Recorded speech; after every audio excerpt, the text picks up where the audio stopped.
Драги гледачи, добар ден. Добродојавте во најновиот подкаст на Демократски импулс. Јас сум вашиот водител и уредник Трајче Китановски, а вие и денеска ќе не гледате. Денеска сум исклучително возбуден, би рекол, заради тоа што на гости ми е една моја поранешна професорка по македонски јазик и не само професорка, многу мине ја доживуваат и како манекенка, како модел, како медиумско лице. Татјана Алексич, добре ни дојавте. Добре ве најдов. Чувствувате се како дома во наша студија? Демократски опуштено што да. Како се? Па да ти кажам, јас имам секогаш некој емотивно што вели си поврзан од секогаш со своите ученици бивши. Така што Трајче не можев никако, се договарам од кога да ти гостувам и не можев да стаснам, нели, заради обврски, меѓутоа многу се радувам кога ќе видам мои бивши ученици кои се трудат, кои работат, кои успеваат некаде во општеството да се снајдат без оглед на условите, така да што радо себе дојдов да ти гостувам во твојот подкаст и да те поддржам. Звездите ни дојдат на крајот. Така и вие со недели, па ако не со месеци договараме средба. Па да, не успеавме. Дали те прашав дали папагалот ќе ти биде тука, за сум љубимец нели на животни и на птици. За жал нема да биде, нема Оти многу пребели, ама сте го виделе вие. Многу сладко ми иначе, значи многу еден преубав ара папагал. Да. Најнапред сакам да започнеме со првото прашање, нормално, а тоа би било, мислам дека и многу мине и не ви имаат прашано ова. Тоа е колку вие сте дете, ако смеам да заклучам и да кажем, од мешовит брак, од татко србин, мајка македонка. Например, презимето Алексич. Колку дали условно кажано некогаш би било како песок во чевелот, например, во однос на вашата професија? Дали многу мина се слушнале некои муабети, знаете зашто мислам? Децата на тие мешани бракови што велат се деца од љубов правени, од тоа време кога, нели, 66-та година кога ме направиле, кога ме створиле, имаше нека мода да се мешат браковите. Да, во СФР бивша, па имаше доста мешани бракови, што е добро и убаво, нели, љубовта нема ни граници, не знае да препозне ни на нација, ни религија, ни боја на кожа, ни ништо. А она што е интересно, јас сум со нели српско презиме и тоа дупло од Голубович Алексич, нели, Момиско Голубович. И ете, предам македонски, имам таа среќа да предам македонски јазик затоа што дипломирав компаративна книжевност и многу си ја сакам работата и вие како ученици сте го забележале, претпоставувам тоа, но не сум почувствувала никаш нека така да речеме некој товар, тежина, меѓутоа интригантни прашања во тој смисла да макете срби ви предаваат македонски, некогаш знам да се излаем што велам на српски, обично кога сум нервозна викам на децата, кога вежбаме драмски, викам лем секој ќе се изнервирам, ќе почнам на српски да се прешалтам, па се извинувам, нели, излегува од мене затоа што паралелно говорам српски колку што зборувам македонски, па знае да излезе од мене. Тешко е тоа. Па не, ама знаете, некојаш да се лизне, што се вели спонтано, но се извинувам и она што е интересно кај мене кога веќе ме праша за ова, е што се декларирам како македонка уште од времето на СФРЈ и имавме една интересна приказна со сопругот кога отидовме во матично и сега нели треба да се декларираш што си по национално предлос и маж ми исто Алексич србин, учеше српска паралелка во Орце Николов, српска во Вера Церивири, јас македонска во 29 ноември денешно во еден Ченодиски, македонска паралелка во Орце Николов, маж ми вика србин, ја викам велам македонка, нели? Повторно иста приказна, во вашиот татко и вашата мајка. Така е, а татко ми србин така не воспитувал да е битно да си човек, да си добронамерен, да си ја сакаш државата во која што живееш. Јас навистина тоа и низ процесот на предавање, низ образовниот процес, и кога сум го фаворизирала, првим своето, домашното, а потоа се друго, затоа што ние сепак чекориме по вази, ми имаме морална одговорност. И тоа е патриотизам, да се чувствуваш така таму каде што живееш, на чија почва газиш, што се вели, чија струја трошиш, каде работиш. Така и мислам дека тоа не е тоа демократија, туку напротив, секој има право да се изјасни за својата национална пределост, така што ја те се изјаснувам и сметам дека е... Спомнавте Голубович, Наталија Грубович, убавиците, тоа се три зле убави, од која не сум им рода, нели, меѓутоа се црногорки, ти благодарам на комплимент, меѓутоа не сме, они се грубовички. Да, они се црногорки, да, од плав, ако не се лажам, така беше. И тоа е. Да ве запрашам, сакам, Како го засакавте македонскиот јазик? Што беше иницијалната каписа да се одлучите да станете професорка? Јас се можам да посведочам како поранешен ваш ученик во Димитар Влахов, дека не ви се приметуваше тоа презиме Алексич со говорот вие прекрасно, значи успеавте да ни го доловите македонскиот јазик. Јас студирав светска книжевност, меѓутоа кога јас студирав, јас дипломирав 89-та година, се уште имав Ете ти. Имаше методологија, се полагаше предмет, наставен предмет, ние сме фактички професори по македонски јазик во дипломата, така не пишува, и со љубов студирав и сакав да бидам, некојаш сакаш да бидеш тоа што сакаш да бидеш и ќе бидеш недоброто нешто, инаку се двоумев помеѓу психологија, дедо ме беше невропсихијатар, Гичев Ѓорги, ета македонската жица штипско потекло, но ете, се решив за компаративна и тоа е на неверојатно добар факултет со една страшен тим на професори. Повторно ме прашаш, повторно би ја студирала компаративна со сите тие професори кои биле професори асистенти и со љубов завршив, почнав Димитар Влахов кога имав 28 години, значи на 28 години влегов во просвета, веќе имав 3 години имаше тогаш првото мој синче. И се сеќам директорот ми рече ти тешко тука да се прилагодиш, знаеш како се влаховци темпераментни, и прво што ме стави ке месарите. 38 момчиња.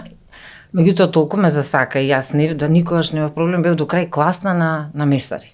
И многу истекаш кажа влаховци се моја прва љубов. Точно е дека не се онака читачки расположени, меѓутоа се креативни до неба, еве ги слушаме само успешни, не само графичари, туку фризери, козметичари, деца кои завршија факултет. Снодливи. Па и како да кажам, оние кои знаат веднаш да се продадат на пазарот на трудот со својата работа, со своите занајти кои се повеќе занајти, кои се уметност. Имаме деца кои заврши фармација. Значи, оној кучи секаде може да учи и некојаш постојат предрасуди за тие училишта. Мене ми е криво што малку се осипа стручните училишта и се враќа повторно дуалното образование, затоа што јадрото на секој здраво општество е занетите, стручните училишта, на нив треба да се стави акцент, а потоа гимназија, затоа што со гимназија си ништо, само си нели сестран и треба допрва да се развиеш, а можат и средните стручни училишта се развиваат и понатаму, да си ја унапредуваат својата професија, својата струка.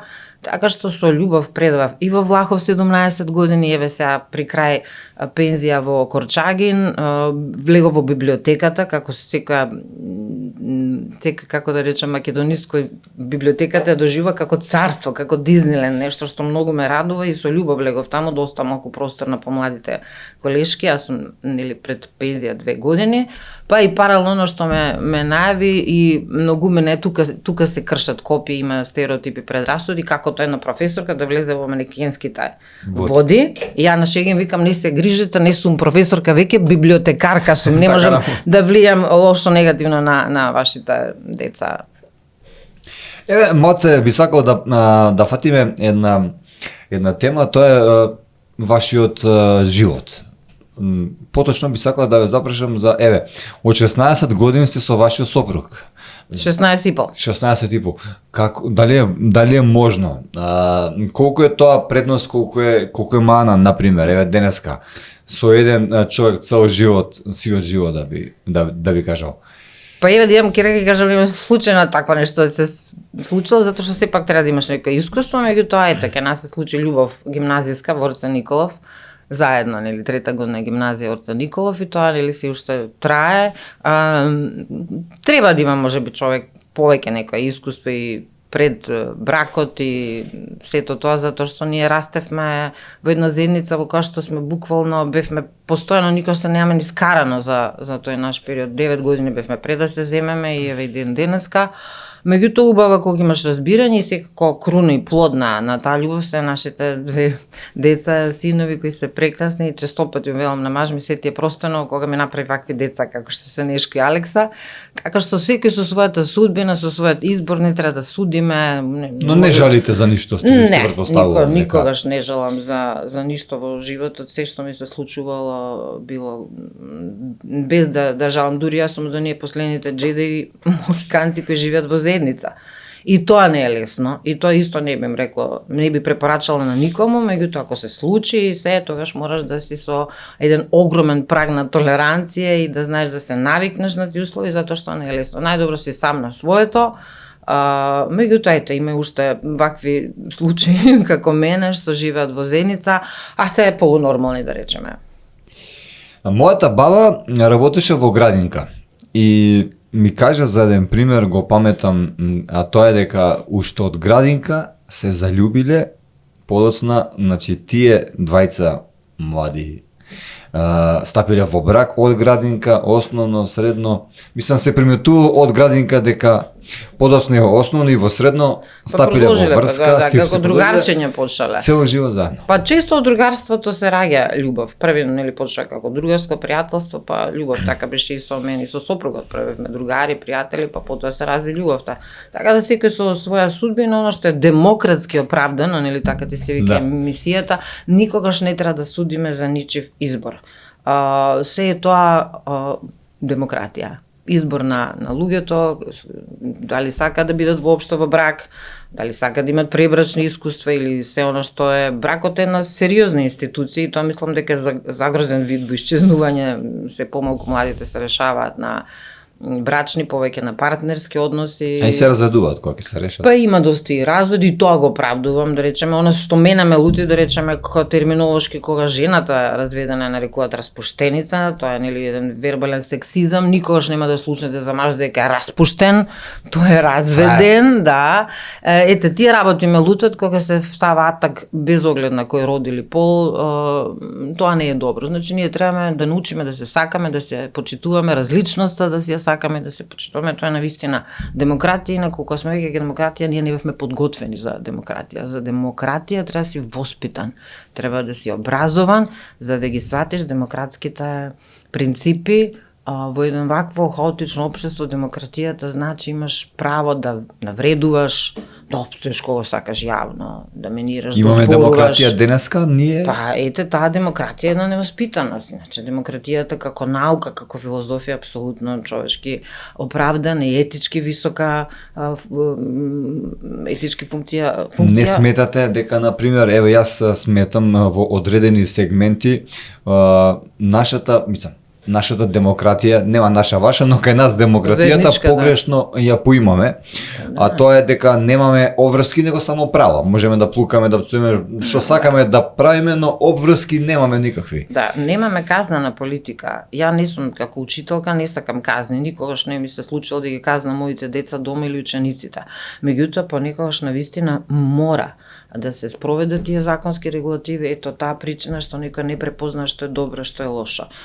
Се повеќе гледаме кај младите, воопшто кај популацијата себичност, еден егоизам кој се сведува токму на тоа. Да, ја имам право, си го барам правото, меѓутоа тука треба и врските, нели, одговорноста на луѓето. Затоа ни е вака нечист градот, затоа имаме вакви проблеми. Исто и со политиката, и политиката како наука, како една буквално филозофска наука, не само практична наука, ја сквернавевме. Политичарите веќе се поимаат како луѓе кои не мислат добро на државата, туку некој кој станува политикант и политизира, не води политика. Водењето политика навистина е огромна вештина, така што и политиката и демократијата се уште не ја земале позицијата онака како што треба да биде, како што е научно содржински проповедано да биде и политика и демократија. Кај нас некои други сами себе си ги измислуваме правилата и се однесуваме недемократски, со недоволно почит кон државата во која што живееме. Затоа што да ја сакавме Македонија, ние за овие 33 3 години самостојност колку е веќе, Македонија требаше да процути.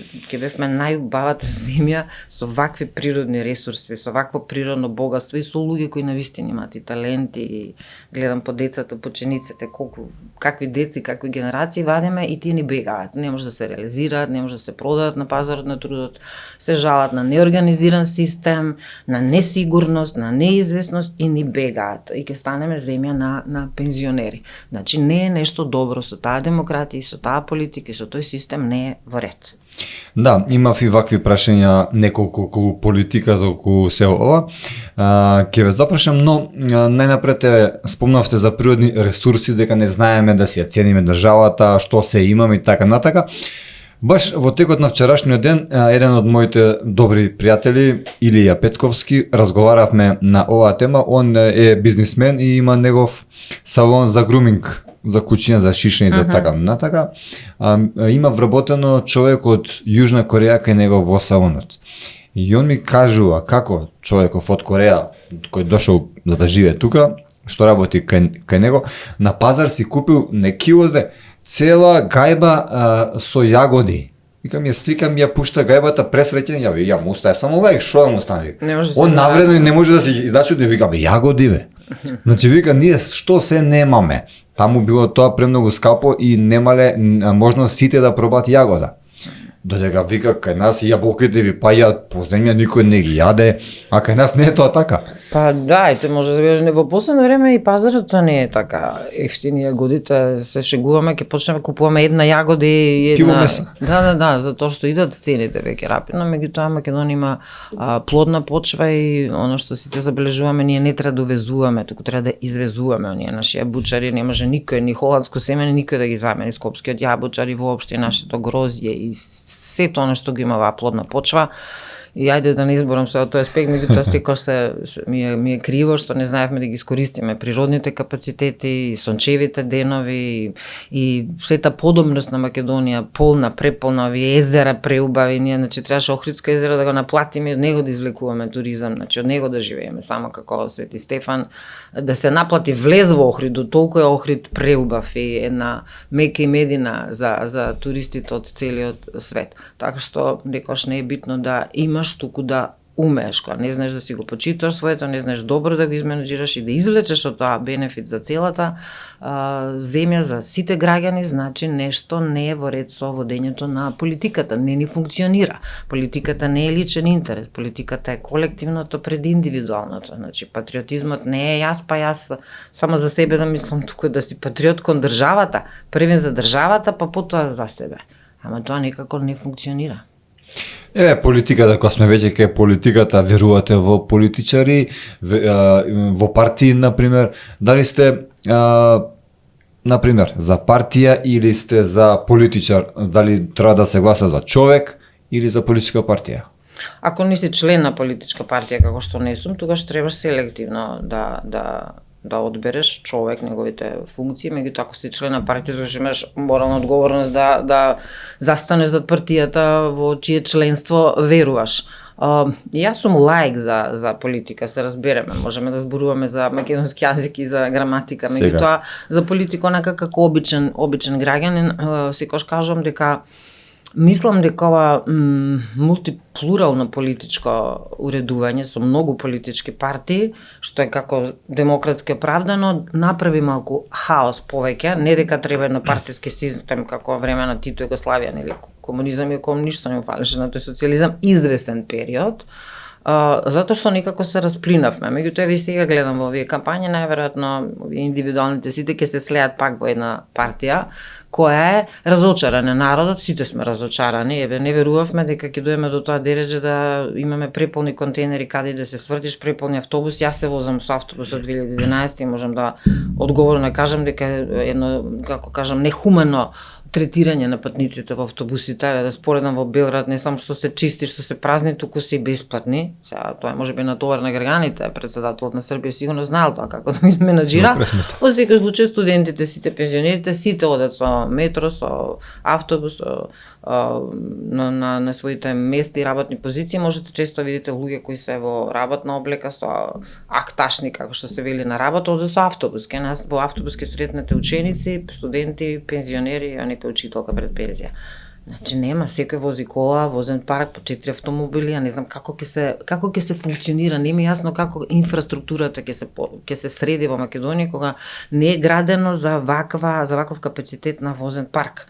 Значи ми се чини дека уша малку не знам кај ќе се застанеш со колата и со ролерки или со тротинет ќе проложиш на работа. Многу е густо веќе. Така што сакам да верувам во еуфорично како и сите граѓани, ајде сега може ќе биде подобро. Еве сега се надевам, им кажам на сите, немате право да грешите. Сега овие што ќе победат, што ќе јавнат функцијата, прво што ќе направат треба да исчистат градот. Тоа е првото видливо. Па да го средат превозот, па потоа да почнат буџетите се празни. Како ќе ги наполнат и што ќе бидат, најверојатно треба некој Девид Коперфилд илузиониста да се појави од некаде и да направи абракадабра. Не верувам во не очекувам некој драстично подобрувања, затоа што очекувањата знаат да те здоболат, но повторно надежта понекаде ќе се пројави за Еден од кандидатите за градоначалник на Скопје се уште вели дека за 72 часа Скопје ќе светне. Кога е тоа возможно за 72 часа? Не знам, баш не им треба такви изјави. Господин градоначалник со должна почит, вака го слушав као зборува, ми делува на пристојна организација, има искуство веќе како градоначалник, но не треба тие, како да кажам, популистички помпи. Подобро немај толку многу да ветуваш, затоа што и некој ќе оболи глава. Тоа е сериозна работа. Да си градоначалник е нешто навистина одговорно. Не знам и како се нафаќаат воопшто во ваква дупка да водат така одговорна работа. Дај Боже да е така и да се најде начин. Ако не еве ние граѓаните ќе волонтираме ракавици, ќе почнеме да ги чистиме, нема друго. Така ќе мислиш за оѓубрат. Нема друго. Со 72 часа волонтирање. Иако и кај нас постојат луѓе кои се уште не се совесни и да се празни понекогаш контейнерите, значи колку пати ќе ги отворам, гледам празни се околу контейнерот ѓубре, но тоа е она лоша навика, визуелна, кога ќе видиш ѓубре, ќе оставиш ѓубре. Кога ќе видиш чисто, ќе ти биде непријатно или да фрлиш. Мене ми смета реално, на пример, начинот на културата наша.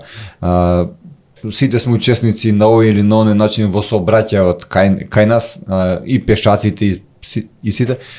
Поготоа летно време возев мотор, сега веќе ладно, пушат цигари во коли, тоа е нивна работа, но подоцна ги фрлаат. Да, колку пати гледаме. Дали некој ќе удра, дали како што, мене ми се случило, значи во очи да ми дојде, немаат ни култура, ни свесни. Немаме хигиенски навики.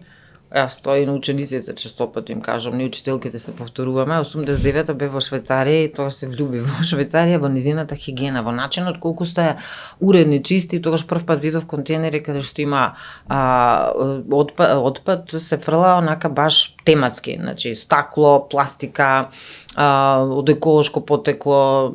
Не дај Боже да фрлиш едно догорче во тревник, може буквално да те казнат или некој ќе го тргне истото затоа што му пречи. И тогаш прв пат видов во трафиките во Швајцарија се продаваат мастики со малечки ливчиња. Не знаев што е, тоа им го кажам на децата, тоа се ливчиња или мастиката во ливчето. Во Димитар Влахов, не знам дали ти заврши или се сеќаш, кога правевме акции со години назад, секогаш прво место земавме на најбав двор, најбав двор, најукрасен двор. Јас се качав горе на кров да пуштам хартија па од рециклиран материјал, ги учев децата од ништо да направиме нешто, нели?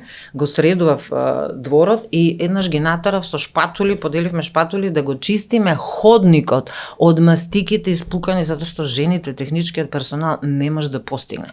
Па да видиш после како внимава. Значи, кога ќе видиш колку е тешко мастика да одлепиш од од под која ќе ја плукнеш или полиците нели аспирираат и голуби птици, значи треба една свест еколошка да ти е непријатно тоа да го направиш или да залепиш мастика под клупа, не можеме се изчистиме. Корпата е во средина, ѓубрето е лево десно, само не во корпа. Значи и културни навики, меѓутоа и градот мора да организира чистење контейнери 2-3 пати во текот на денот треба да се чистат. Одлична акција сте направиле, можам да кажам.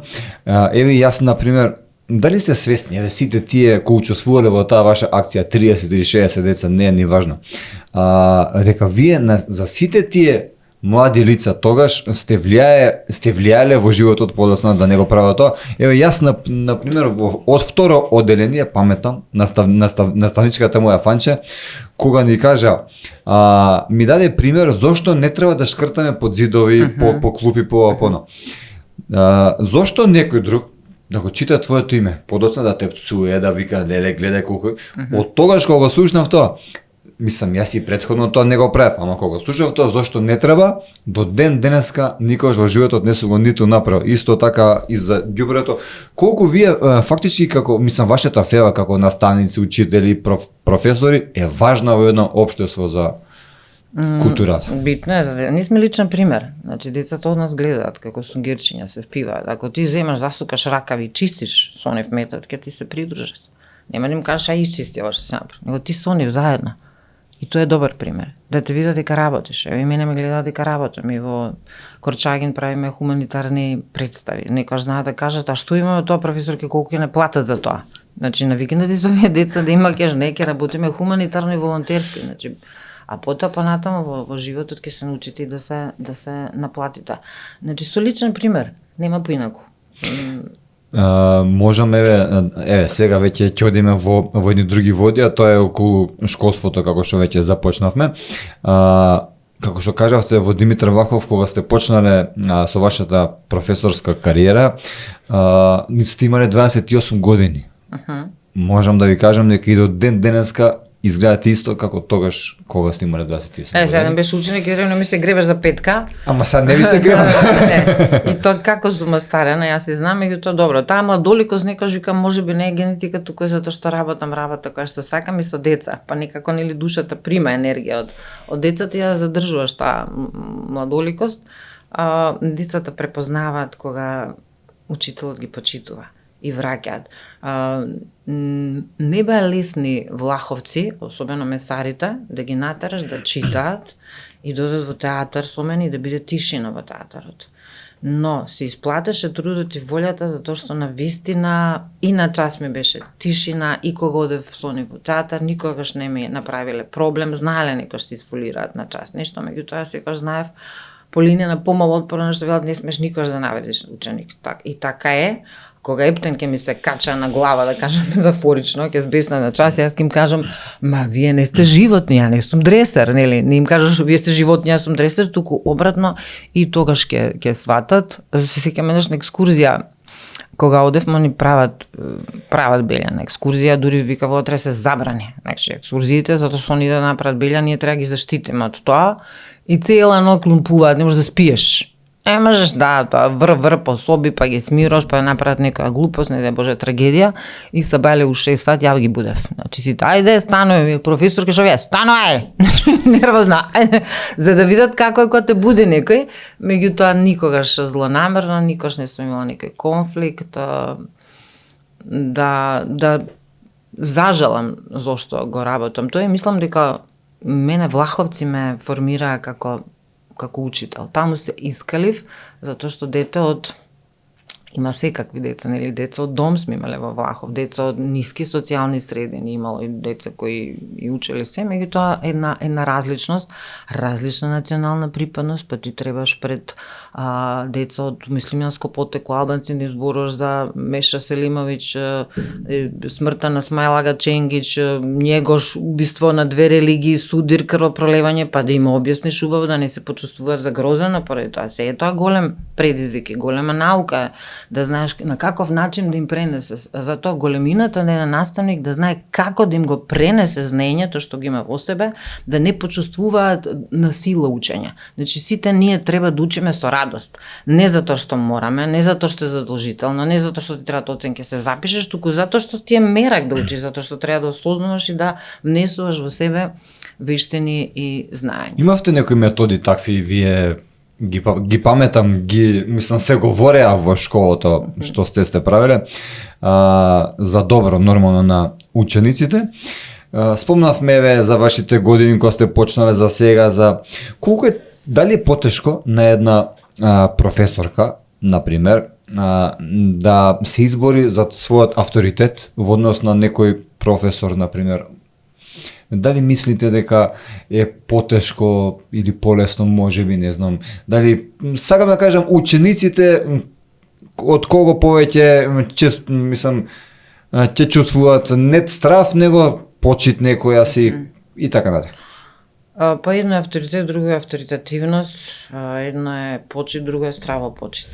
Јас сум од оние демократски принципи дека за авторитетот не треба да се бориш, да го создадеш, туку да го живееш својот авторитет. И пак ќе повторам, ако почувствуваат децата дека ги почитуваш, ето ти го авторитетот, и кога те слушаат на час и кога те послушаат за некој совет, без оглед колку не име до тоа што го слушаат, што не ги интересира наставниот материјал, треба да ги заинтересираш. Така што тој авторитет иде спонтано и со години не може тоа на еден час да решиш. Ако така лесно се созда авторитет, ќе прочитаме што е авторитет, техника на авторитет, ChatGPT ги скуцаме и по тој начин ќе се препозна. Меѓутоа што правиме со остатокот од времето кога ќе излезеш од училница, кога ќе те сретнат било каде, еве вака во комуникација, значи човек целиот живот треба да е сам себе си прв авторитет, сам себе си, што спомена некош, и да си атеиста, ти веруваш во нека виша сила, Господот е во сите нас. Ако ја пред себе имам етичка одговорност да не правам нешто што не треба, јас сум веќе воспитана христијански или било која религија, да не прецизирам, затоа што моралот што ги имаш во себе и одговорност е тоа што те води низ животот, дали смееш да го направиш тоа или не смееш. Оно што велам ја, децата прво да ги научиме што е добро, што е лошо. Имам чувство дека децата денешни повеќе се материјалистички насочени и не ги знаат тие разлики. Никако не кревам мрак или глас против децата, младите никако не се виновни. Меѓутоа системот кој им го пласиравме ги учи на материјализам, да гледат све низ призма на пари, на финанси, бргу да се збогатат, како не можам да кажам преку ног, туку ете така некако, но како да не би работеле се. Тоа е и добро да не работат се и да имаат, да речеме, чувство дека треба повеќе да бидат платени. Меѓутоа не по сека цена и не може секој. Учењето не само што е мајчински добро, туку е нешто што целиот живот го носиш со себе како капитал. И каде да отидеш, ако тоа знаење, во тоа знаење подразбирам и вештини способности, ти ќе се продадеш некаде, ќе најдеш работа. Затоа не треба да бегаат од учењето. Децата се разочарани од учењето. Па еве Влаховец, не се сеќам многу, и тоа го кажам, често сум го кажала, возев пегличка кога работев Влахов, 126 пејане полски Фиат, и кога им кажам треба да учите, треба да осознавате, било што сте по професија, еден ученик ми рече, и шо професорке вие возите, шо ако сте читале толку кога возите пегла? Значи, еве тоа 90-тите години, баш онака ми го плесна, да кажам ја, жаргонски. Меѓутоа, што му кажа учителката, одбран механизам, велим, да, ама ја кога возам пегла се чувствам како да возам Алфа Ромео или Джип. Значи, кога си духовно богат, баш ти е гајле. Дали возиш пегла, дали се возиш со велосипед. Јуров Палме, шведскиот амбасадор на велосипед, ми изврши атентат, немаше комплекс дека вози велосипед. Дали се возиш со автобус. Значи, мокта за лечењето на комплексите, прво во љубовта, која имаш во себе, и второ во знаењето. Човек колку е повеќе образован и начитан се бори против комплекси. Они што има дупки, ни една дупка не може се пополни со материјал, но само бара, он е жедна. Сега сакам джипа, сакам уште една кола, па 5 коли, па станови, па куки, па шетање. Па сето тоа е дупка, значи дно без дно, што би рекол Горан Стефановски. А колку е човекот духовно поспокоен, него му треба малку, минималистички. И кога ќе сватиш некојаш во животот треба да обстанеш, ти работиш една работа, 2, 3, 5 и јас работам 5 работи за да можеме да си ги платиме трошоците, имаш еднаш нега се напиеш кафе, да не зависиш од никого. А дали живееш во 100 квадрати или до 30 квадрати, не е нешто што може да ти направи фрустрација. Не е нешто што би патал. Колку пати ми се жалеле влаховци, професорки, ќе излеземе навечер и ќе кажеме дека сме од конјари од негде од таму. И девојчиња, а убави како кукли момчиња. Викам, бегето такви девојчиња шоке ви се. Значи не ви требаат. Значи не треба да имате комплекс каде живеете, кои ви се родители. Колку пати на родителски не сакале ме ги викнат мајките затоа што мајка ме несредана и ќе дојде буквално црно под ноктите. Викам, иде да ја бакнам мајка ти во рака, да ја бакнам. Затоа што таа мајка со тие раце тебе те школува, а не да се срамиш од таква мајка. Значи, тој комплекс на супериорност, на високи критериуми, на пари, на гардероба, на престиж, ни ги убива децата. Буквално. И тоа е нешто што треба да внимаваме сите, да им даваме личен пример, дека треба да се работи, дека не мора по секоја цена да се браво за оние кои имаат пари, кои успеале. Немојте ме сватите погрешно дека оние што имаат пари, сите се лопови или не знам, браво. Меѓутоа не може секој. Значи не може секој да се збогати. Но ако успее да обезбеди средства за основна достоинствена екзистенција, нема повеќе среќа тоа. Што велам, 2 лати треба во животот. Лажица, да јадеш течно, домакински, ленор, да ти мириса постелата на чисто, значи да имаш кров над глава и да јадеш. Се друго релативно. Професорка, сакам да ве запрашам едно прашање кое чинам дека, пратам долги години низ медиумите, чинам дека никој никогаш не ве запрашал, не знам дали од страв, дали од што или како, не знам, или од немање храброст. Сакам да ве запрашам, професорка сте долги години, сега спомнавте библиотека и така натака, но сте биле долги години, убава жена, комплимент. Дали, колку, например, е тенка линијата или дебела од типот на, сме гледали многу филмови, ученик да се залюби во професорка, професорка во ученик. Што мислите ви околу ова? Мислам дека е нешто што апсолутно е неприродно и пак е вината во нас возрастните, во нас учителките. Природно е ученикот да се влюби во учителот. Природно е, затоа што детето гледа авторитет. Може и физички му се допадне, може и тој знаењето, све да биде импресиониран од својата учителка. Имаме многу и бракови кои се случиле, ама после да речеме, или на студија. Меѓутоа, неприродно е учителот, тој што е возрастниот, да му даде гард, односно да му даде влез, а не да направи гард до дуре време. Значи, ако почувствуваш такво нешто, треба веднаш да амортизираш таква работа, за да не дојде до таква непријатна работа. Многу треба да се внимава. Значи, многу треба да се внимава, затоа што таква е работата, особено кога си помлад професор, и кај децата се случувало, како не идеализира, нели, гледаш учителката, она знае се, па е паметна, па се шета вака, па нели облечена, па ја идеализираш, па и нормално да има. Па има нормално. Меѓутоа ти си таа што треба му кажеш кај му е местото, да го нокутираш вербално, не со навреда, туку убаво да му се објасни и веќе ќе нема таа амбиција, таа желба, веќе ќе му спласне тоа како ќе му се обратиш така, без да заведуваш, без да кокетираш, значи баш тоа онака да биде мајчински што се вели. Сте имале такви некои случаи со некој ученик да се залюби, например? Па не сум имала нешто така, да речеме, да ми каже директно, еднаш ми се случи, кажувам на час, ученик, јас да им објаснам што е монолог, што е диалог, и ве кажам монолог, кога зборам сама, диалог, еве ја и ти водим и он ме гледа и ми вика љубов. Викам, ти ја батнам една. Одеднаш да се шегираш, меѓутоа на шега. Знаат понекогаш да се пошегуваат. И пак ја кажам сето тоа, знаеш, еве јас и во Корчаѓе многу често драмска секција со нив сум секоја сабота, вежбаме заедно, викам гледа некој страна ме обвина за педофилија, зашто децата се облекуваат, се пресоблекуваат, ги шминкам, значи пак имам некој контакт, но пак ја кажам до нас е. Ако тоа се го направиш како мајчински, значи како некој што има, не може да се случи таква нешто. Колку денеска, например, децата сакаат да читат во ова модерно време каде што постои, не знам, чат GPT, нели, оваа вештачка интелигенција, дали ја користат правилно, дали ја користат можеби, дали ја злоупотребуваат? Што мислите вие? Јас сум природната интелигенција да знае вешто да ја користи вештачката интелигенција да си ја подреди на себе се. Меѓутоа, ако се подпреме, а деца како деца секогаш гледаат помалку. значи помалку да се учи, повеќе да остане време, ќе знаат да го користат ChatGPT во смисла да не ја читат книгата, туку да добијат кратки информации. И се плашам дека ќе дое време кога ќе се изедначат нивните мислења, ставови, ќе нема нека дебата на час, знаете колку се убави дебатите која од 30 деца, да речеме 20 еве, 10 нека се прочитале книгата и сите имат различна перцепција на книгата, па ја визуализираат преку ликови, преку ситуации, преку сижени линии.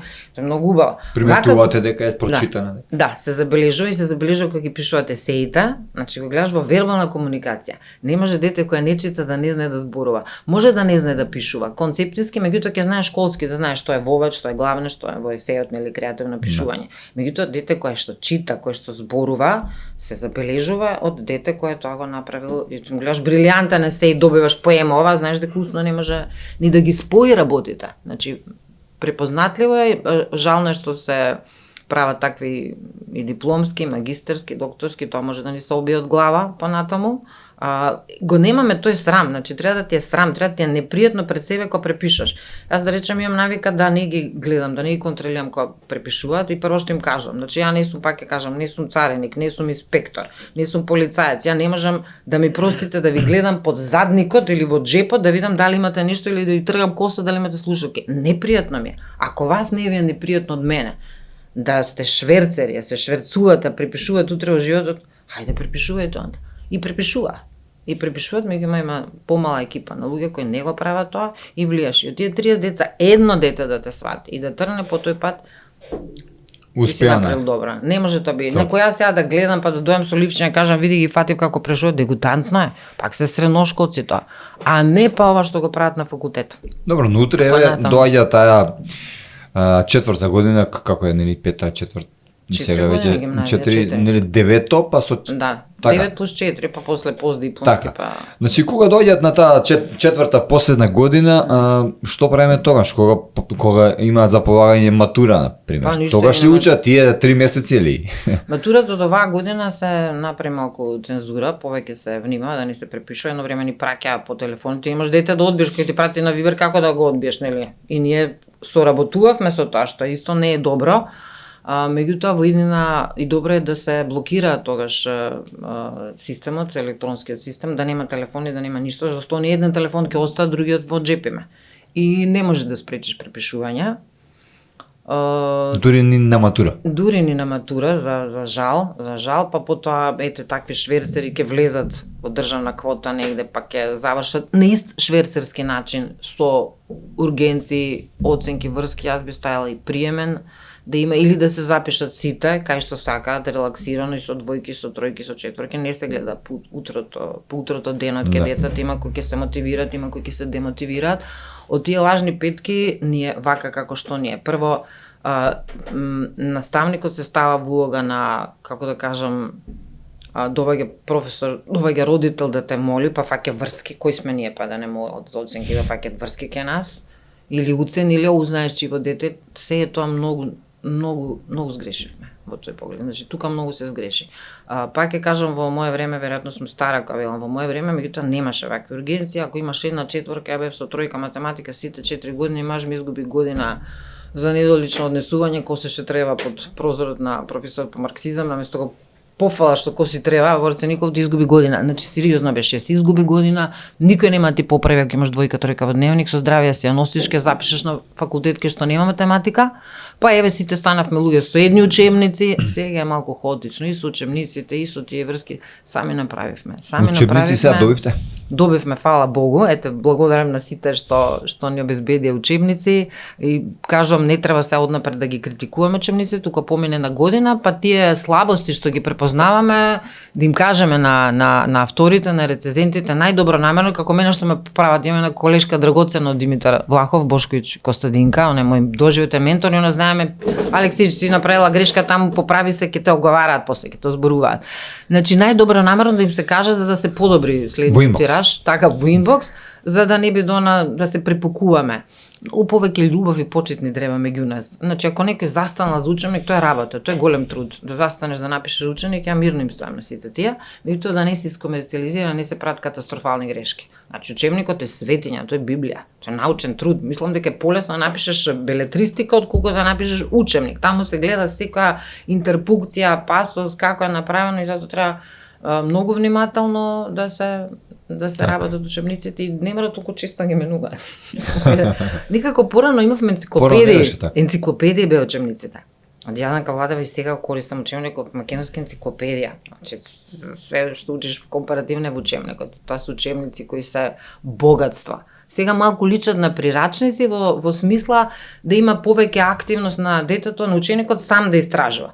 Ама знаеш како има деца кои навистина не само што не знаат да истражуваат или немаат компјутери, многу деца не знаат како тоа го спроведат и ако не им дадеш ти упатство за одредена лекција, ако јас не им обяснам дури 4-та година, дури на корчагенција, ако однапред не им кажам за една антидрама, чекајќи го зошто е антидрама, зошто е таков текст, зошто има тавтологија, да речеме повторување во еповите, во Гилгамеш. Ако не им обясниш, ако не им дадеш една интертекстуална анализа пред да го прочитат делото, ќе се збунат и веднаш ќе имаат еден одборен механизам дека не чини делото, врска нема, обично така вела тоа. Врска нема затоа што не го разбираат. Разбирањето е најважното нешто, е да разбереш нешто, да разбереш. Затоа ние сме тука наставниците да им објасниме, тоа не може GPT да ти објасни одеднаш се. Тој ќе ти даде вака анализа, готова, финална, сите имаат таа иста. А наставникот може да те води, да ти кажува и сето тоа со љубов, па да правиме споредба, компаративна анализа помеѓу литературни дела, филм, театар. И затоа убавината на наставникот не треба да исчезне. Јас се плашам дека ќе дое време кога сите ќе имаат тач наставници, ќе си стиснеш копче, ќе ти излезе еден алгоритам и ќе ти предава без да те кара, нака, ќе ти зборува, ти можеш нели и да шкрташ на и да знае одма кој препишува. Каде му е вичат. Плашам дека да не дојде тоа време, затоа што тогаш навистина емоциите меѓу луѓето, таа често спомнувана емоционална интелигенција, полека ќе ја снема. Професорке, дали постојат денеска деца за жал неписмени или полуписмени? Ова ве запрашувам заради тоа што неодамна се возев, тоест јас возев возило во кое имаше едно девојче од 7 одделение со татко и бевме така повеќе луѓе. Го гледав телефонот и велам да не направам некоја глупост со колата, те молам напиши на кирилица и го дам телефонот на Facebook да напише едно име на кирилица. Го зема телефонот, почна нешто да пишува, помина 5 минути, ми го враќа телефонот празен, со ни една буква. Се разочарав, зареме викам, возможно 7 одделение. Ништо не кажав, нормално си го важно, не беше можно. Не знае кирилица да користи, тоа сакаш да ми кажеш. Изгледа да, пошто ништо немаше напишано. Може не знае, на пример, ние сме аналфабети за компјутер, јас се срамам колку не знам. Значи ја многу работи не знам на технички на компјутер, она што моите деца го знаат. Меѓутоа не деца неписмени, ке нас постои на функционална неписменост и ке возрастните.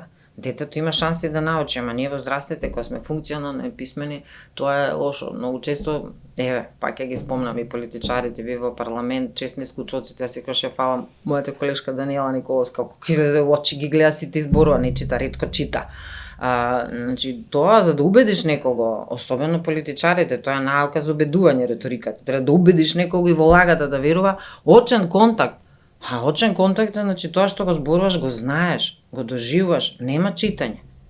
А не сега денеска да ти напишат што да збориш, не е добро тоа, нема, ете како се губи авторитетот. Исто е со нас, замислите учителка една која отвара PowerPoint презентација или професор, најде и чита им кажа на деца. И детето ќе те прекине, ќе те праша нешто и ти ќе му кажеш, ајде таму изгуглај, најди во Википедија. Па ти мораш да знаеш колку пати не сум знаела. Имаш право да не знаеш. Па кој знае све? Знам дека ништо не знам. Многу често се срамам колку не знам. И викам на детето, детска врска немам, ќе видам па ќе ви кажам. Значи ние учиме, учењето е животен процес. Учиш дури си жив, не треба да се срамиш од своето незнање, треба да се срамиш ако не сакаш да научиш понатаму, да се образуваш и она што треба во основна. Децата не ни читаат генерално, тоа беше првото прашање, се плашам дека и кирилицата може да исчезне од употреба зашто многу повеќе учат странски јазици, подобро знаат англиски отколку македонски. Затоа сме ние тие кои треба да ги стимулираме.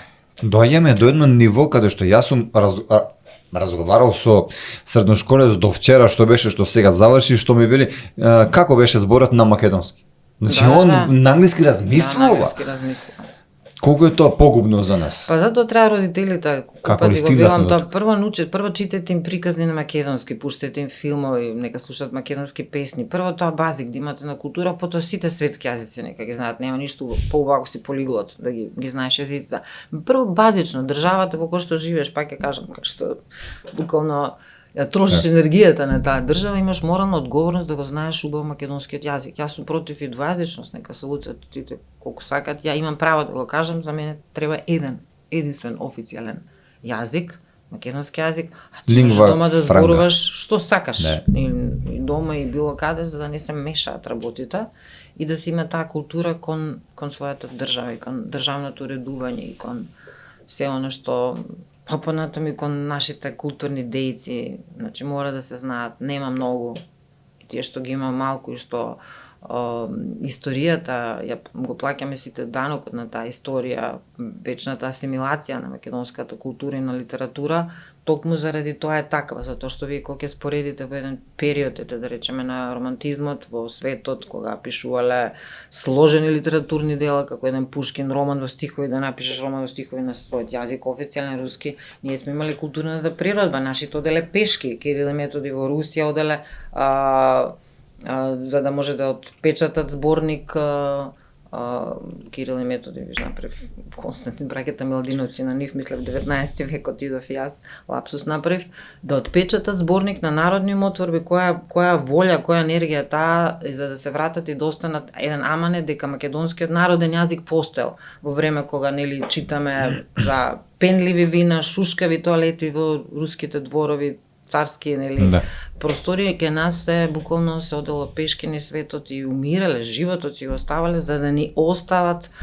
да ја таа поврзаност, генезата на македонскиот јазик, дека постоел македонскиот јазик, за да не доаѓаме сега до една небулотична ситуација кога си го предокажуваме или ни го припризнават јазикот, да, ви го припризнаваме јазикот, он е непристоен француски договор, или као French kiss, што викаме, мононуклеоза као да добивме, што ни припризнават нешто кога тоа веќе 45-та година завршено, за жал. Вие предавате македонски јазик. Како мислите дека би се решило ова со јазик?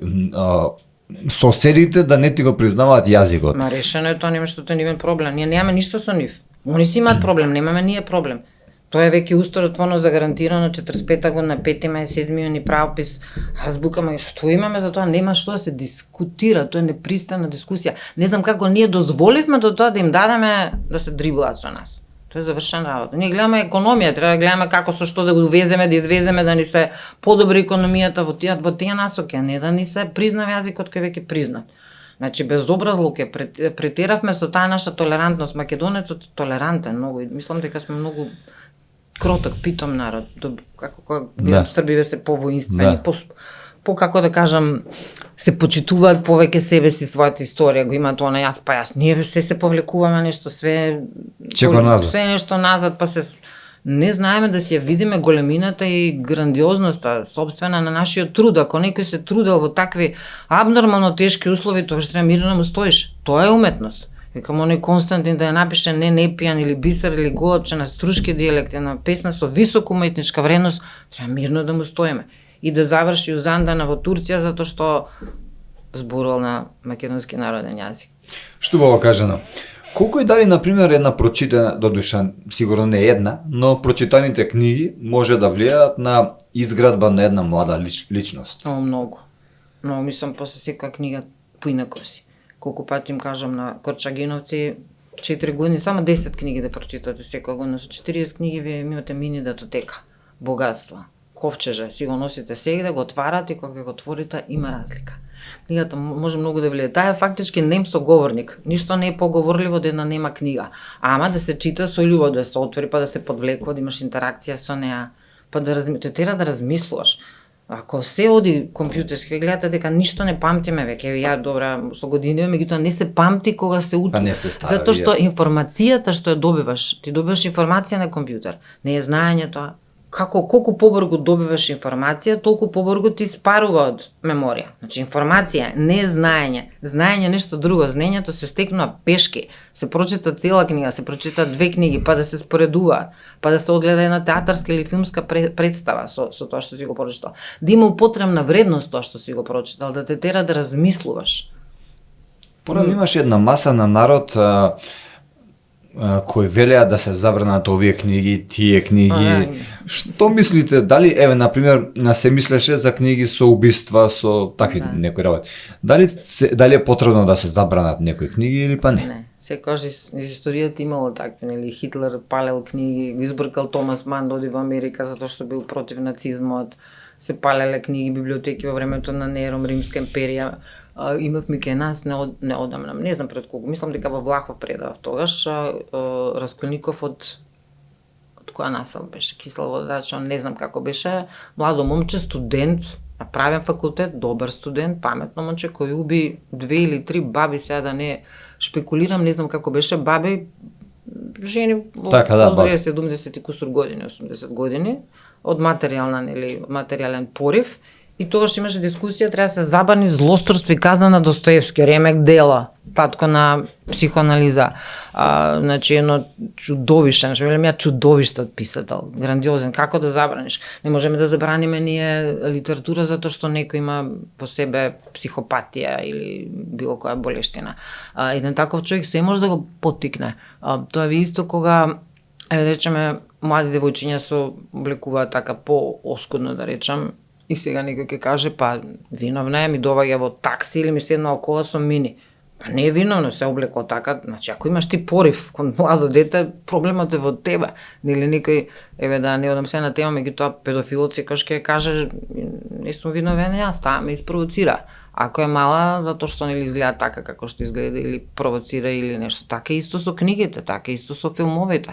Ако во тебе го имаш тој нагон, што и да читаш Ивица и Марица и тука ќе најдеш нешто, нели, Ивица да отвори Марица или било што да читаш, во тебе ќе излезат тие лоши духови како од Пандорината кутија. Рома и Јулија. Да, така што книгите не треба да се забрануваат, па дури кога има книги кои се и тешки за читање и тешки за разбирање, но треба да има упатство од возрастните, треба да се забрани достапна порнографија на интернет за децата. Тоа е опасно.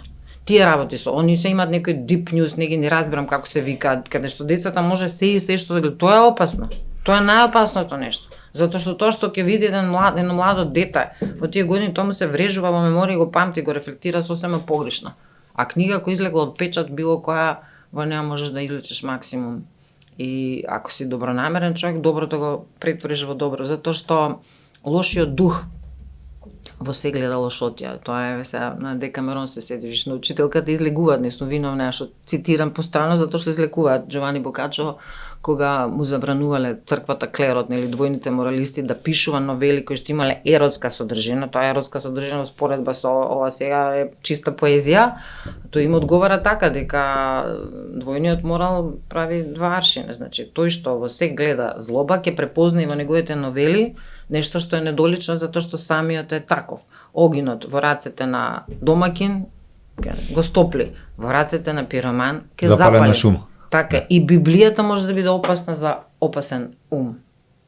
Така што не треба да се забрани книгите, напротив, треба да се читаат, треба да се стимулираат сите за читање, затоа што е навистина голем капитал кога си начитан. Огромна разлика помеѓу начитано суштество кога разговара. За 7 минути можеш да откриеш кого имаш против тебе.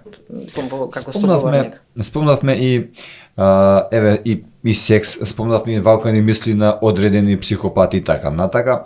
Сексуална азбука, водевте вие порано емисија беше. Од каде идејата за да се направи вакво нешто и дали ни фали сега нешто такво? Маж ми е виновен, тој ме потикна сексуална азбука, читаш илустрована политика и виде текст нека српска емисија Проđи кроз црвено, исто таква со еротска содржина, онака ми кажа ноншалантно, што не водиш ти една ваква емисија, пошто си теоретичарка сама, па добро водиш теорија, нели? И не требаше 2 пати да ми каже, отидов во македонска телевизија и го лансиравме, го почнеме проектот Сексуална азбука, меѓутоа не се осмелив да почнам, претходно не се договорам со еден експертски тим, професор доктор Викторија Вујич, психотерапевт, професор доктор Славица Арсова, сега нели директорка на невропсихијатрија, доктор Ставридис, доктор Горан Димитров, подоцна Татјана Гружанова, значи имав тим.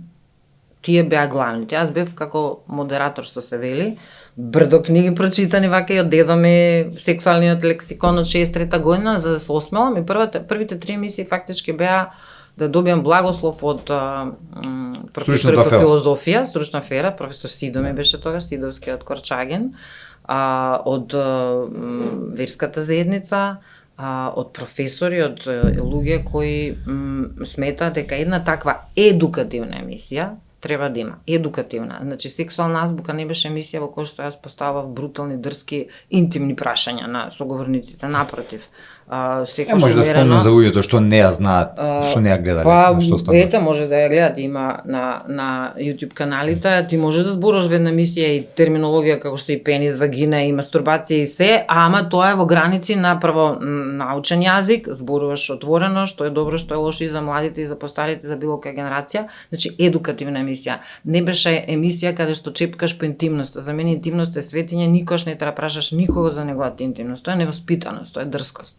Ниту да зборува за нечија интимност. Така нас е време на реалити шоу, програми, емисии, сите кажуваат за својата интимност, колку партнери има, шо правеле на друго, тоа е веќе. И демонстрира дури. И демонстрира, да, мислам дека е тоа дегутантно.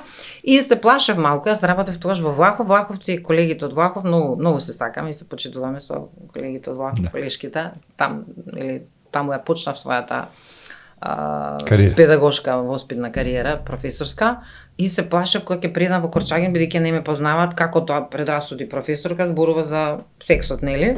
Меѓутоа луѓе кои разберени луѓе кои ќе видат емисијата, кои ќе ме слушнат, ќе сватат дека навистина е во рамките на едукативноста и не оди таму за доброто на децата, за доброто на сите. Така беше и кога влегов во тимот на Елена Лука, минатата година потпишав договор со неј, мене ми импонира што на 6 години потпишаш договор да си нечие заштитно лице, ни помалку ни повеќе на еден наш македонски бренд. Меѓутоа имаше коментари на Facebook како тоа професорка, манекенка, каков пример ќе дадете, па им реков едноставен пример. Ако платата професорска не ти е доволна, а многу си ја сакаш работата, значи јас имам 45.000 денари плата пред пензија, не јас туку сите, кога ќе пресметате четврчлено семејство, секогаш спорувам со бурек, пошто сме нација која јаде бурек. 3 пати дневно, четвртина бурек по 4, сега јогурт малку со покачената плата, а инаку треба да имаме 60.000 евра, како што имат колегите во Србија, ако не ни го вадат оној фантомски просек по некој договор с подогоден, значи множиме со 15.000 наместо со 23.000, морам да тезгарам, значи морам да работам сексуална азбука, да водам подкасти, да водам нешто надвор од моето работно време. Не правам ништо недолично, баш им давам пример на децата дека наместо да плачам, ќе работам се, од никаква работа, аз никош не сум имала одбивност, ако е етичка правда. Значи јас само што дипломирав во Швајцарија чував бебе. Бебиситерка, готвев, чував бебе, после 30 години тоа бебе ме викна, ми плати авионска карта да го видам бебето, каква девојка пораснала и до каде стасале они, каде се тие, каде сум јас. Те чекаат на фул кафе на аеродром со BMW најнова кабрилет, живеат смарт стан. Јас живеам се уште со свекарва, не возам кола, не се жалам, ама сакам да кажам која разлика. Ете, точно можам личен пример да кажам, од 89-та ја не сум напреднала, а како напреднале некои кои работат во некоја држава каде што можеш да одиш напред кога се трудиш и кога вложуваш во себе. Тоа е нешто ги разочарува нашите деца и на жал затоа имаме одлив на мозоци, одлив на интелектуални, затоа што не успеваат да заработат доволно за достоинствен живот. Нас ни треба достоинствен живот, да имаш да си купиш лекови, да имаш да се лечиш. Вашата пресметка беше за бурек, но не може 31 ден да се јаде само бурек. Па ја кажам само која така што точно. Затоа е тоа. Дајте да не ми замерува никој, го кажам тоа отворено, не дам никаков лош пример. Туку напротив дека може да се јазици сте свесни дека има секогаш има и кон мене, и кон вас, и кон сите ние што работиме јавна работа. За жал тоа е така заради тоа што како што почнавме, некој може да каже што сака денеска. Демократија, особено на Facebook може да каже. И ќе ти дојдат од дворот, ќе те исплукат и ќе се отидат надвор од твојот двор, а не си ги ни пуштил. Точно. Затоа има блок. Дали денеска чувствувате дека сексот се поима на поинаков начин, младите го доживуваат поинако од она порано како беше? Да? Па да, затоа што ние кога бевме девојчиња, мислевме дека навистина треба да наполниш 18 години за да бидеш одговорна кога ти се случи да забремеш. Затоа, значи, чекавме некој 18, ја и сопруга тако бевме 16 и пол, чекавме 18 и пол години, па да почнеме со сексуални експерименти, се до тоа, нели, да направиме бебче првото, моја синче на 25 години. Браво. Така што има малку разлика, така бевме воспитани, имаше случаи да избереш на прсти, некој да забремени во гимназија и тоа да заврши со брак, нели, ама не воспитува дека прво треба да завршиме нешто, да работиме, па потоа да не бидеме натоварени на сопруга, на никој, туку пак да бидеме самостојни. Прерано влегуваат. Генерацијата прерано влегуваат, се е тоа поради медиумите, се фаворизира таа хипереротизација во облекувањето, во однесувањето, пак ќе кажам, не се виновни децата, некој ќе каже па и Роме и Џулиета на 13 години, на Шекспир, меѓутоа други времења и баба ми на 16 години, ме други времења не студирале. Така што не треба ни да тоа, ако некој има потреба го направи, тоа не судиме. Меѓутоа, од таа потреба или таа љубов, данокот ако го плаќа малолетна девојка со абортус, тогаш е страшно, тогаш треба, затоа што ние бевме, затоа и почнав јас да водам сексуална азбука, затоа што бевме првиот малолетнички абортуси. Па некој мисле дека ако се зборува тоа побрзо ќе влез. Не, напротив, треба да им се каже и какви инфекции има и што може да им се случи за да сватат. А не да ги, затоа што се е тоа убаво кога ќе се види медиумски љубов, едно друго, меѓутоа треба последиците од сето тоа да им се предочат на децата за да знаат што ги чека, затоа што кога имаме само еден малолетнички абортус, сите сме абортирале. И момчињата, машките деца многу повеќе треба да се воспитуваат, да внимаваат, затоа што се они одговорни, баш затоа што не имаат матка. Ве среќавале луѓе на улица во тоа време да ви кажат благодарам за вашата сексуална азбука? Па може не по улица, така, ама да, доста имав поддршка од луѓе, баш од интелектуалци кои ги разбира овие работи и секогаш ќе се пројави некој што ќе каже нешто. Меѓутоа јас имам таа учителски порив педагошки да објаснам, па во почетокот на Facebook толку време губев на сите и во инбокс сметав дека треба на сите да им кажам, на сите да им објаснам, имаше и провокации и се што. Сега веќе баталив не отворам, нели? Меѓутоа како да имав јас некоја потреба да се оправдам зошто водам таква емисија и дека ни треба таква емисија, но не за да се фаворизира сексуалноста, туку напротив да се научат работите какви се за да се внимава, да се заштитат децата, а секако и возрастните. Значи, во тие емисии се зборува на буквата В и за Виагра, како треба и што треба и дека не е тоа бомбона, не е цедефита, дека треба да посетат кардиологи. Значи, за возрастните беше интересна емисија, со интересни гости, нема да ги заборавам, сега веќе починат професор доктор Пошто професор? Не, леле, вака се минјата, кој ќе се на невролог Јовиц Угриновски, професор Угриновски, со неговата половина 33 години помлада жена, убавица, и кога ми беа во гости, нели сега поставаш прашање, културно фино прифатија да бидат гости во таа емисија, доктор Угриновски кажуваше како се влюбиле кога бил неговиот школски другар татко на неговата сопруга и дека чекале да наполниле 18 години, сега многу има со предрасуди. Меѓутоа кога го прашав, не иста свадобевме со неговата сопруга, на иста маса, сега се сетив така. Да, точно. И како да ја одолеш, мислам, се навистина на љубов, здрава меѓу нив и деца и живот и се, така што некош навистина не треба воопшто да зборуваме за таа разлика во години ако си има здрави односи.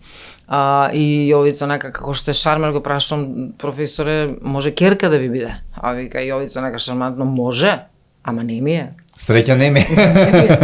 Така што не треба многу да судиме, освен оно што го кажав, однос учител-ученик, тоа треба многу да се внимава, а друга ако се случи разлика во години, јас се разбирам. За се имам разбирање ако е во ред, ако не е позади на некој интерес или некој ниски страсти, значи љубовта нема дефиниција. Буквално не можеш да дефинираш љубов. Значи едноставно колку и да сакаш да ја ограничиш и да кажеш што е добро, не треба многу да се морализира, да се попува. Важно е никого да не унесреќиш, никој да не страда поради твојот избор. Идеалните години за првото сексуално искуство кај машкото и кај девојчето вака според вас? Па јас сум од тие конзервите, после 18, шо подоцна, сега подоцна не на 30 години, меѓутоа шо подоцна подобро, после 18 затоа што не телото. Психички си поподгоден, повеќе знаеш, мало дете ништо не знае, гледа нешто, имитира, ама ако се случи некоја хемија и све, пак ќе кажем, јас можеби многу сум била влюбена во него, ама било закон, пред 18 не граници. И чекал, нели ме начекал. Така е. Книга, филм, театар, опера, вака што според вас најмногу може да влијае на еден млад човек, на се. Синестезија од сите сетила е, буквално кога гледаш и оперска представа, и театарска, и филмска. Имав среќа вчера, па и завчера првим бев на представа на мој бивши ученик, сега веќе е дипломиран актер. Представата чекам, кај што брилјантно го умеше Гоце Андонов. Па вчера имав среќа да одам кај моја ученичка бивша од Корчагин, која е Деана Поповска, која заврши 2 академии во Франција, режија и актерство, па имавме среќа да гледаме 2 брилјантни низини проекции на 2 филма, Его и Омега, онака за мене документарци како што сега Матрица е документарец, така и низините филмови ќе бидат понатаму, затоа што иде и на адванс, како допишува за однапред, и тоа е среќа кога имаш ученици кога гледаш дека те надминале. Нема поголема среќа од родителот и од професорот кој ќе си ги види децата многу подобри од себе. Ете, ја имав среќа да го доживам тоа, да го видам на промоцијата на Деана Поповска во литература во Diamond Mall. Тоа е само доказ за вашата успешност. Па не, за мојата љубов кон нив. Значи успехот е многу релативен. Успех да останеш нормален. Најголемиот успех денес е да си нормален, да не станеш завидлив, да не станеш, не знам, завидливоста не им се исплати, им кажам на децата, не може да љубоморите цел живот, секогаш има поубави, попаметни, подобри, посрекни, не може да завидувате. Значи ангелот кој сакал да свети како сонцето, поцрнен и станал црниот ѓавол, иначе бил претходно ангел.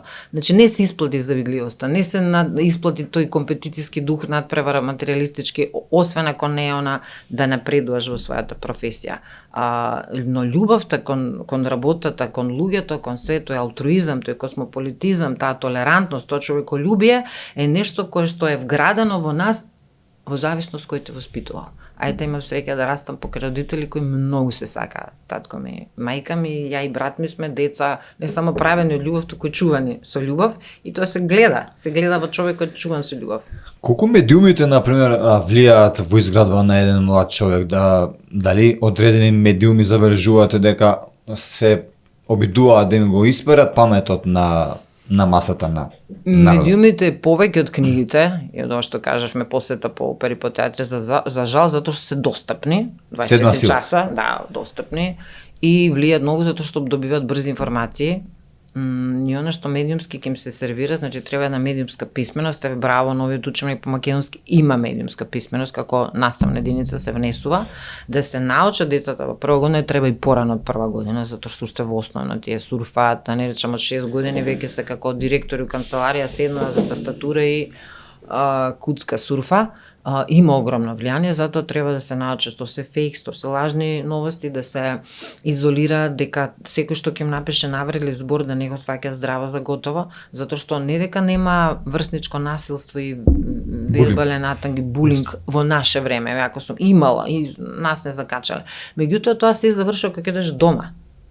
А сега продолжува кога ќе дојдеш дома, отвараш повторно медиум, и ти си во комуникација со не знам колку луѓе кои може да те навредат, да те испровоцираат и кој да те оттргне, да те откорне од таа тастатура и од тој екран каде што ти читаш. Колку имаме самоубиства во последно време. No. Колку имаше проблеми со оној синиот кит кој децата не знаеме зошто на крај си посегнуваат. Не е добро да се седи со часови некој. Не да не е добро, туку е опасно. Значи мора да има децата физичка активност, мора да развиваат просторна интелигенција, да ги пуштиш да трчат буквално, да пешат, се качи на водно, да собере шишарки или коштени, да имаат да си го почитува телото, не мора само теретана. Не мора само, не знам, фитнес, па што пијат, како ги пијат оние енергетски напитки. Па работи по дома, немаат работни навики, дома има колку прозор да измислиш, ќе развиеш бицепси, трицепси, значи треба да си има култ кон телото. Најважното е здраво тело. Јас секогаш велам најважниот предмет е спорт и спортски активности, па сите други. Јас со ќерка ми береме чај на Шар планина, така да не сме по природа. А има 10 години. Ете, ништо побој, го научиш И детето коприва. што е чај, што е коприва, што е мов, кој е север, исток, југ. Нема тоа е веќе капитал. Тоа што го правиш со твоето дете веќе ти кажува дека си родител кој внесуваш во детето капитални вредности кои ќе ти се вратат подоцна. Значи многу повеќе треба да се дружат родителите со своите деца. Многу повеќе. За жал немаат време. Се нема време, тоа е заради материјализма, таков систем за... Така е, се согласувам, ви благодарам. Како последно прашање, заради тоа што започнавме, прво морам да кажам дека ми беше прекрасно што ми бевте денеска гостинка. Се надам дека ќе се видиме повторно. Сакам да ве запрашам, бидејќи започнавме со политиката, неизбежно беше, спомнавме за прљаво Скопје, за така натака, за градоначалниците. Дали е потребно во Македонија трета политичка сила? Што мислите, дали е можно да дојде? А све е можно, скопски све е можно, значи не можам ништо да кажам, тука сум аналфабет, ако дојде трета сила, нека биде сила полна љубов и почит кон оваа земја, кон оваа држава, кон нека се направи нешто домакински добро за Македонија. Значи сакаме тим екипа кои се домакини луѓе, еснав луѓе, кои ја сакаат оваа земја. Прво, значи транспарентни, да се каже каде одат парите. Кога имаат провизии се транспарентно, нема провизијата во џеб, даја негде каде што има потреба. Некако да се најде една сила која има човеколюбие прво. Па ја мислам дека многу се збогатија веќе што ќе има за 5 животи. Кај ќе со тие пари што ќе правиш? Може да живееш у 5 куќи одеднаш. Не. Што вика оваа Боба Мојсиловиќ, многу е паметна, вика. Не можеш во исто време да идеш 5 кила месо или кавијар или да бидеш на 5 места заедно или да возиш 5 коли одеднаш, не можеш и да сакаш. Шо ќе ти се? Само да им робуваш. Ај кога ќе мораме во иста дупка, одиме. Па тоа така завршуваме, меѓутоа и тука има ова некој сака и со стил и тоа, значи во ред е, значи секој со своите амбиции, својата филозофија, меѓутоа таа мегаломанија, толку многу, од една страна имаме луѓе кои се навистина сиромашни, немаат ни за храна, од друга страна имаме ултра богаташи. И тој раскоп, таа драстична разлика, веќе нема среден сталеж. Ние веќе одиме неки сиромашни. Затоа што ти ако работиш и секи си, ќе ти ја снема платата на крај, не де Боже се разболиш, треба платиш операција, мртов си. И шо? Значи тоа е тоа да си има некој за да можеш ете да си платиш преглед. Спомнавте мегаломанија, спомнавме многу пари за одредени луѓе кои умираат нормално, сите ќе умреме еден ден. Александар Македонски си претпоставам дека знаете кога почнал и наредил на неговите слуги рацете да му бират надвор од ковчего за да видат дека ништо нема да понесе на овој свет. Само што не можеме го најдеме ни телото ни ковчегот, тоа е една голема енигма за Александар Македонски. Само знаеме дека дошол во мет. Па да, има доста, има и спекулации, меси, тоа е голема енигма, која нели мислам да некои идни генерации се тука може да помогне вештачката интелигенција, некои работи да се исчепкаат, едно време ше предпоставки да го врле во прстенот, го врле дека тука некаде поминува се на што сме ние посебно гордија на грците, на соседите сме им трн во око, не мора да одиме во таа, нели, тоа толку далечно минато, доволно е што постоиме, што сме со артефакти дефинирани од 9 век, со Кирил и Методи, словенска писменост, македонскиот нели јазик во Централниот сојуз на јазичниот систем на старословенските јазици, што сме имале Охридска книжевна школа, првиот универзитет која не постоеле ни Кембридж, ни Оксфорд, ништо. Значи тоа се доволни артефакти да докажат дека македонскиот јазик е посебен јазик, дека се развил со посебна варијанта од бугарскиот, од српскиот, од сите други, дека таа посебност која е официализирана дури после таму колку му доаѓа 11 векови благодарение на Тито партија, омладина акција, нели подписот 45-та година, токму поради тоа треба да го чуваме и да ја знаеме кирилицата и да си го негуваме јазикот и имаме морална човечка одговорност кон сите тие наши предци кои буквално животите си ги давале за да овој јазик се докаже дека е посебен. Па и Русија и Путин изјавија дека писменоста им доаѓа од македонската држава. Да, малку пак ќе се пројави некој ќе каже нешто што треба. Професорке, уште еднаш ви благодарам што ни бевте денеска гостинка и ви посакувам добро здравје и да ни дојдете повторно на гости. И јас тебе и ете баш ми е драго што ете напредуваш, се бориш и ти и што си добар татко кој бере чај со својата ќерка. Ви благодарам. Драги мои, знам дека ви беше интересно, а доколку беше така, знаете дека треба да притиснете лайк и да го споделите ова видео како би допрало до што поголем број на луѓе и нормално да притиснете subscribe.